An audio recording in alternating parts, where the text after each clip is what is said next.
మీ మోకాల నొప్పులకు ఎటువంటి సర్జరీ లేకుండా ఎపియాన్ పెయిన్ క్లినిక్ అందిస్తున్న అత్యాధునిక చికిత్స.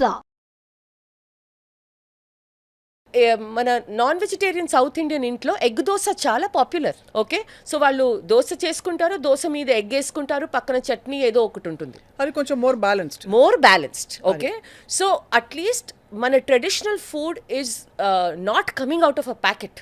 రైట్. అది సో వెదర్ ఇట్స్ పరాఠా ఇప్పుడు పరాఠా మీరు తింటున్నారంటే అందులో ఆయిల్ తగ్గించండి, పక్కన కొంచెం మళ్ళీ చెప్తున్నాను, కొంచెం ఎగ్స్ పెట్టుకోండి, పనీర్ పెట్టుకోండి, కొంచెం వెజిటబుల్ పెట్టుకోండి, అయిపోయింది. అది సో నెక్స్ట్ తప్పు మనం చేస్తున్న అతిపెద్ద రెండో తప్పు నేనేం నోటీస్ చేస్తున్నానంటే ఫ్యామిలీస్ ఎంత బిజీగా అవుతున్నారో నౌ. ఇప్పుడు చాలా బాగా సంవత్సరాలుగా even the lady of the house is working అండి. ఓకే, మన ఇన్ఫ్లేషన్, మన ఆస్పిరేషన్స్ అన్నీ ఎలా అయిపోయాయంటే ఒక డబుల్ ఇన్కమ్ హౌస్ హోల్డ్ లేకపోతే ఇద్దరు పిల్లల్ని కొంచెం కంఫర్ట్తో ఎడ్యుకేషన్ ఇవ్వడం చాలా కష్టం. ప్లస్ ఇప్పుడు ఐటీ జాబ్స్ అని, డిజిటల్ ఎకానమీ అని, ఆఫ్ షోర్ అని, we are working different time lines. The very unique Indian way of eating of home cooked meals అది తగ్గిపోతుంది.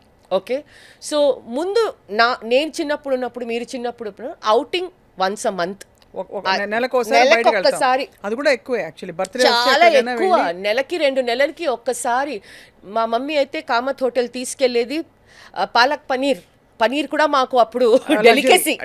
అవును, అప్పట్లో పనీర్ అంత అవైలబుల్ కాదు అండ్ సౌత్ ఇండియన్ ఫ్యామిలీస్ లో అలవాటు లేదు. సో బటర్ నాన్ పనీర్ అంటే సరే, బటర్ నాన్ లో మైదా ఉందా ఇప్పుడు అనుకుంటాం, అంతవరకే. అండ్ మేబీ ఒక ఐస్ క్రీమ్ అది. సో ఇప్పుడు ఏమైపోతుందంటే ఈ రెడీ టు మేడ్ ఫుడ్స్ తో, ఈ బిజీ లైఫ్ స్టైల్ తో most of the time 1 to 2 meals బయట అవుతున్నాయి. ఓకే, ఐదర్ మన ఈ ఫుడ్ యాప్స్, అగైన్ నేను ఎవరిని బ్లేమ్ చేయను, టెక్నాలజీని బ్లేమ్ చేయను, మన చాయిసెస్ సరిగ్గా ఉండాలి. ఓకే, సో ఈ ఫుడ్ డెలివరీ యాప్స్ దాదాపు నేను క్లయింటల్లో 30% ఐటీ ప్రొఫెషనల్స్ ఉంటారండి. అండ్ హస్బెండ్ అండ్ వైఫ్ ఇద్దరు వర్క్ చేస్తే పర్ డే 3 మీల్స్ ఉంటే at least 2 meals or via food delivery app. అంతే కదా. ఓకే, ఎందుకంటే వాళ్ళ దగ్గర టైం లేదు. అవును. ఓకే, 8 to 10 hours షిఫ్ట్స్ ఉన్నాయి, ప్రాజెక్ట్ డెలివరీస్ ఉన్నాయి. ఆన్ టాప్ ఆఫ్ దట్ పిల్లలు ఉంటే they will do some bare minimum for the child. Okay, అప్పుడప్పుడు they are not ready to make, dinner is not ready పిల్లలకి. అప్పుడు సరే ఇది ఆర్డర్ చేద్దాం, పిల్లలకి అది నచ్చుతుంది ఎందుకంటే బయట ఫుడ్ అంటే టేస్టీ.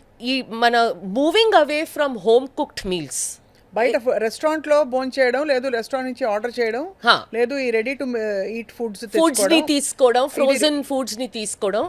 రెస్టారెంట్ అన్నా కొంచెం ఒక బ్యారియర్ ఉంది, ఎందుకంటే ఒక family of 4 or even 2 couple ఒక రెస్టారెంట్కి వెళ్ళాలంటే మినిమం 2000 రూపీస్. కానీ ఈ ఫుడ్ డెలివరీ యాప్స్ ఆ బ్యారియర్ ని తీసేసింది. ఎందుకంటే 100 రూపాయలు 200 రూపాయలకి పక్కన గల్లీ చివర్లో ఉండే ఏ క్లౌడ్ కిచెన్ ఏదో గానీ అన్ని ఆప్షన్స్ ఉన్నాయి మీకు. వాటిలో జరుగుతున్న పెద్ద ఏంటి ఫ్యాట్ ప్రాబ్లమ్, అందులో ఫ్యాట్ ఎక్కువ వేస్తారా, అన్హైజీనిక్ అనా, అన్ని problems. First and foremost food safety చాలా క్వశ్చనబుల్. ఓకే, వాళ్ళు యూస్ చేసే ఇంగ్రీడియంట్స్ అసలు సరిగ్గా ఉందా లేదా, వాళ్ళ కిచెన్ ఫెసిలిటీ ఎలా ఉంది ఎవరికి తెలీదు. మీరు క్లౌడ్ కిచెన్ నుంచి ఆర్డర్ చేస్తే నోబడీ నోస్. ఆ ట్రాన్స్పోర్టేషన్, ఎస్పెషలీ ఒక ట్రాపికల్ కంట్రీ లైక్ ఇండియా, ఆ ట్రాన్స్పోర్టేషన్ లో ఎలా తెస్తున్నారు, దేంట్లో తెస్తున్నారు, అది నంబర్ 4. And finally calories. ఆ క్యాలరీస్ లో కూడా ఎలాంటి ఆయిల్ వాడుతున్నారు, రీయూజ్డ్ ఆయిలా, ర్యాన్సిడ్ ఆయిలా. మీరు 200 రూపీస్ కి చికెన్ ఆర్డర్ చేస్తే అది ఫ్రెష్ ఆయిల్ నేను ఖచ్చితంగా ఇస్తాను, అది ఉండదండి. ఏదో పిచ్చి ఆయిల్ వాడతారా, ఏదో రీయూజబుల్ ఆయిల్.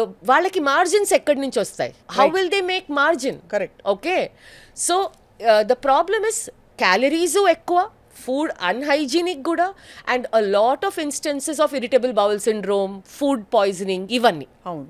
నౌ ఇది ఒక డిఫికల్ట్ ప్రాబ్లం. ఓకే, ఎందుకంటే ఇప్పుడు లేడీ ఆఫ్ ద హౌస్ మీరు పని చేయొద్దు, మీరు ఇంట్లో కూర్చోండి, ఇట్స్ నాట్ ట్రూ. అది ఇంకో యాంగిల్లో కూడా వెళ్ళిపోతుంది. But there for husband and wife or whoever is in the family, వీకెండ్లో మీల్ ప్లానింగ్ అండ్ ప్రెప్పింగ్ అది చాలా ఇంపార్టెంట్. మీల్ ప్లానింగ్ అంటే ముందే మనం మెనూ రాసుకుని పెట్టుకోవడం, తరిగి పెట్టుకోవడం. ఒక సాటర్డే సండే వస్తే especially if you have children, ఎందుకంటే child obesity is another look around yourself. 8-year-olds 9-year-olds కి ప్రీ డయాబెటీస్ ఎలా అండి, ఎలా fasting insulin levels, sugars. So you will be affecting the future generation if you don't feed well. Okay, I was reading a very important and a very interesting report ande. China, with its nutrition protocols, they have managed to increase their average height. India lo men and women average height తగ్గుతుంది. ఎందుకలా? Quality of nutrition.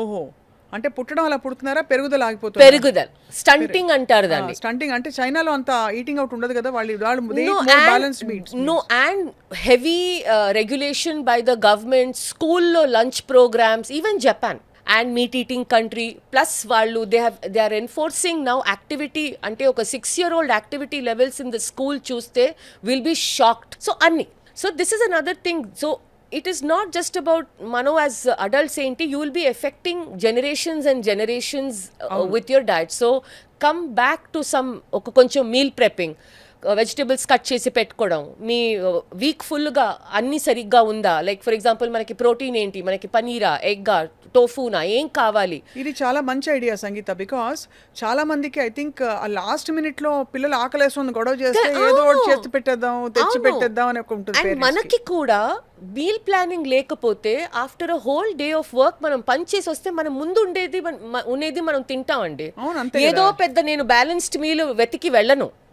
ఆ planning ఉంటేనే అది fridge లో ఉన్నా సరే మనం తీసి we can make it right. So and Indians in the US have figured this out. Right. వాళ్ళు రోజు కుక్ చేయట్లేదు, వాళ్ళు వీకెండ్ మీల్ ప్రెప్ చేసుకొని కొన్ని మసాలాలు, కొన్ని చట్నీలు డీప్ ఫ్రీజర్ లో పెట్టేసి, ఎగ్స్ ఒక 3-4 days కి బాయిల్ చేసి పెట్టేసి వాళ్ళు అలాగే తీసుకుంటారు. ఐడియల్ అప్పటికప్పుడు ఫ్రెష్ ఐడియల్. కానీ అట్లీస్ట్ ప్రెప్పింగ్ వల్ల కొంచెం పెద్ద గీత చిన్న గీత లాగా పెద్ద తప్పు తగ్గుతుంది. సరే, చిన్న చిన్న ఫ్రిడ్జ్ లో వాడడం అని తప్పదు. అండ్ ఫ్రిడ్జ్ లో పెట్టి తినే న్యూట్రిషన్ తగ్గదండి. తగ్గదు. There is no science behind this. Okay, ఈ ఫ్రెష్ గా కుక్ చేసి తినండి కేమ్ వెన్ మనకి రెఫ్రిజిరేషన్ లేదు, అప్పుడు సైన్స్ లేదు కదా. అండ్ అప్పుడు ladies were there to do ఇంట్లో పనులన్నీ, they were not doing anything. So ఇప్పుడు ఆ ఎకానమీ కాదు. సో కొంచెం ఫ్రిడ్జ్లో పెట్టి తినడం, మనం మధ్యాహ్నం పెట్టి రాత్రి తినడంలో ఏం కాదు, బికాజ్ దానికి ఆల్టర్నేటివ్ ఏంటి, మీరు ఆర్డర్ చేసేది.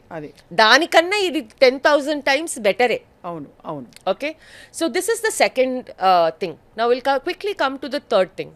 వి జస్ట్ స్పోక్ ముందు అవేర్నెస్, న్యూట్రిషన్ అవేర్నెస్ 0 మన కంట్రీలో. దాంతో పాటు మిత్స్ కూడా ఉన్నాయి. ఇప్పుడు బాగా కొంచెం ఒక్క 3-4 years లో బాగా పెరిగింది, ఎస్పెషలీ ప్రోటీన్ అవేర్నెస్. ఓకే, మనం ఏదో ఒక సాంబార్, రైస్, పొటాటో కర్రీ తిని మనకేదో పెద్ద ప్రోటీన్ వచ్చేస్తుంది అనుకుంటాం. సాంబార్ నిండా ప్రోటీన్ ఉందని మనకు చెప్పబడింది. కానీ ఇంటింటి సాంబార్ ప్రిపరేషన్ చాలా డిఫరెంట్. ఓకే, మనం దాల్ కూడా ఒక నార్త్ ఇండియన్ ఇంట్లో చూస్తే ఆ దాల్ తక్కువ, అందులో నీళ్లు, మసాలాలు అవన్నీ ఎక్కువ. అవును. Okay, so the third thing నేను ఏం చెప్తానంటే, కొంచెం మీరు ప్రోటీన్ అండ్ న్యూట్రిషన్ అవేర్నెస్ చాలా ఎక్కువ వద్దు, ఒక బ్యాలెన్స్ డయట్ని సరిగ్గా బ్యాలెన్స్గా చేయండి.